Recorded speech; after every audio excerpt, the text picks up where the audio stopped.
আর শুনলাম বউ তোমার সব সব সম্পত্তি হাতায় না পাইকারা করতেছে। আমি কি মিশা কথা কইতাছি? আর বোকামি করিস না, নিজের হক বুঝছে ল। মা নাই, কোনো ভাই বোন নাই, তাই ঢাকা খালার বাসায় থাকি। বাপ বেটি মিলে আমাকে হারে আলাদা করছিস না? বুঝছি। তোর এই বাড়ি থেকে বাইর করলে সময় ঘনে। বেশি বাড়াবাড়ি করলে হয়তো আমারই এই বাড়িতে থাকতে দেবো না, বাইর করে দেব। খালি মায়া মায়া মায়া, তোমার অতীত। মায়ার জিকির করা কবে বন্ধ করবা? আসসালামু আলাইকুম দর্শক, আশা করি সবাই ভালো আছেন। বন্ধুরা, এই নাটকের বর্তমান পর্বটা শেষ হয়েছে এমন এক জায়গায় যেখানে জামালের জীবন পুরোপুরি ভেঙে পড়েছে। জামালকে এবার শেষ করে দেবে তার নিজের পরিবার। যে মা আর ভাইয়ের জন্য সে সবকিছু করেছিল, তারাই আজ তার গলায় ছুরি ধরেছে। আর এবার সত্য সামনে আসতে যাচ্ছে, কারণ এবার সে নিজের চোখে দেখে ফেলেছে তার নিজের মা, ভাই রোমান আর রাজিয়া, তারা সবাই মিলে তাকে ব্যবহার করছে। শুধু ব্যবহারই না, তারা সরাসরি তার গলায় ছুরি ধরে জোর করে কোরআন শরীফ ছুঁয়ে শপথ করিয়ে নেয় প্রতি মাসে 1,03,000 টাকা দিতে হবে। এই একটা ঘটনাই জামালের ভেতরের মানুষটাকে পুরো বদলে দিয়েছে। আগামী পর্বে আমরা দেখতে যাচ্ছি জামাল আর আগের মতো থাকবে না। সে বাইরে থেকে শান্ত থাকবে, কিন্তু ভেতরে ভেতরে সে পুরো হিসাব করে ফেলেছে।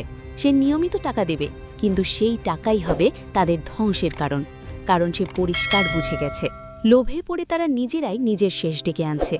অন্যদিকে রোমান, রাজিয়া আর তাদের মা, তারা এখন পুরোপুরি টাকার নেশায় অন্ধ হয়ে গেছে। টাকা হাতে পেয়েই তারা উল্টা আরও বেপরোয়া হয়ে উঠবে। রোমান প্রকাশ্যে মানুষদের সাথে বেয়াদবি করবে, গ্রামের মানুষকে অসম্মান করবে আর ধীরে ধীরে নিজের নিয়ন্ত্রণ হারাবে। এই জায়গা থেকেই তাদের পতন শুরু হয়ে যাবে। এদিকে মায়ার জীবনটা একদম অন্যদিকে এগোচ্ছে।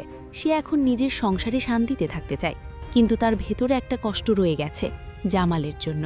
আমরা সরাসরি দেখতে যাচ্ছি জামাল নিজে গিয়ে মায়ার কাছে ক্ষমা চাইবে।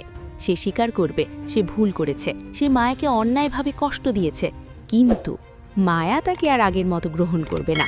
সে নিজের জায়গা পরিষ্কার করে দেবে। সে এখন বদরুলের স্ত্রী, আর সে অতীতে ফিরে যাবে না। এই মুহূর্তটাই হবে পুরো গল্পের সবচেয়ে আবেগঘন দৃশ্য। অন্যদিকে মরিয়ম এখন ভয় আর চাপের মধ্যে আছে। সে জানে রোমান আর তার দল যে কোনো সময় আবার আক্রমণ করতে পারে।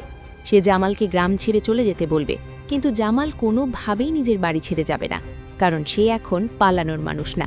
সে দাঁড়িয়ে লড়ার সিদ্ধান্ত নিয়ে ফেলেছে।